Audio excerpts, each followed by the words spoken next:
So, how can I become even more grateful for God's grace and the beautiful people He's placed in my life?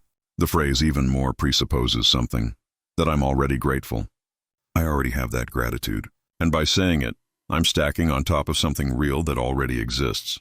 It's the difference between saying, I'm going to be playful or determined, versus I am, and letting that feeling live in your body. I had ADHD, bipolar disorder, PTSD. I was molested. I witnessed a man burned to death, and I've been diagnosed with, well, pretty much every label out there. Yeah, I've got them all, and I've thought, I'll never be able to fully serve in my congregation as a true spiritual man. Or as a black man, I'll never be as good as my white peers. There's just so much, so many stacked experiences. I'm deeply sorry you went through all of that. No one deserves that kind of pain. But what I do know is that you've endured spiritual pain, and that's different. It's far more intense than physical pain. Spiritual pain is when you experience real injustice, not just judgment, but deep soul-level wrong. And because you're an empathetic man, you feel that pain even more deeply. You still feel it. Yeah, I know. But here's the truth. At least from my own experience, I would never wish for you to go through that again. But I trust in something greater than both of us. Because I've learned one thing for sure. Those who experience profound, unjust spiritual pain develop a strength and depth that no one else can. When they finally reach the other side and look back from a distance, everything begins to shift. It changes how we love. It makes us care more. It makes us feel more. That pain shaped you into the man you are, the man I'm proud to call my brother. Everything beautiful about you comes from that journey. And that's not just talk. You can feel me. Yeah, I feel you. While I'd never want to relive my own past either, I'm only here today because of things I rarely speak about, things no one knows. And I don't need to share them all. But trust me, I've lived through what you're describing. That's why I never want anyone else to suffer. It's also what gave me strength. I had to. I had to protect my brother, my sister, others, and eventually myself. That became one of the greatest gifts of my life. I didn't accept that for a long time, not until I started doing those affirmations and incantations. You've been hypnotized by your pain, believing those experiences define life. And though those moments were horrific, if you took all 43 years and counted only the actual hours of those experiences, not the memories of them, they'd be just a small fraction of your life. But because of their intensity, they stand out. Those memories can fade, though, smaller, dimmer, until they're so far away you might even think, did that really happen to me? Ever felt that?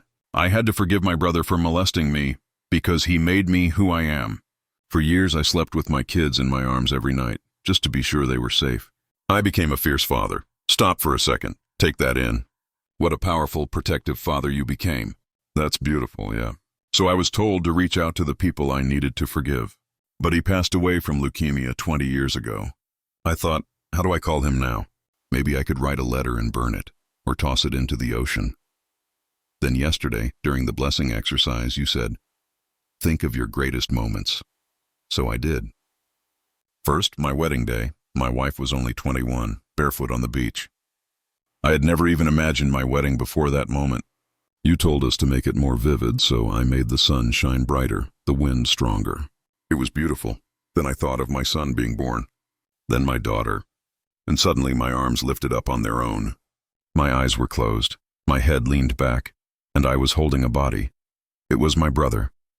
The last time I saw him, he was hairless and frail in a hospital bed. But this time he was healthy, full face, black hair, taller than me. I held him tight, kissed him on the lips, buried my face in his shoulder. I asked him to forgive me. He said, "No, I want you to forgive me." I broke down. Then he stepped back, light shining behind him, and walked away. Not like someone who died, but someone alive and free. Based on my beliefs, what I experienced shouldn't even be possible. It goes against what I thought the Bible allowed. What does the Bible say is possible? I always believed that when you die, you're gone, asleep until resurrection. But this was real. There was a body. You felt it? Yeah, and he was whole again. No cancer, no pain. Just the best version of himself. Funny thing is, we were never close. We didn't even like each other. He seems to like you now. And you clearly like him. That's called healing. That was God. Yeah.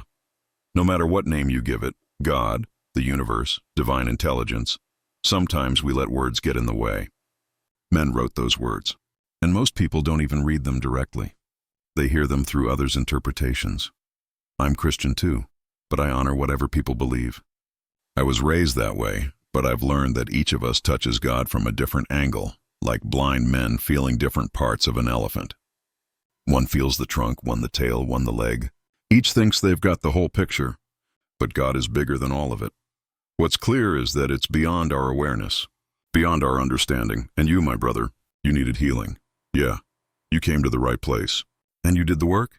She thought I left the room, and she was right. I did. I had to go see my brother, go back to my wedding, to that hospital. She said, I thought you left. And I said, I did. I time traveled. That's what happens when you connect this deeply, man. Yeah.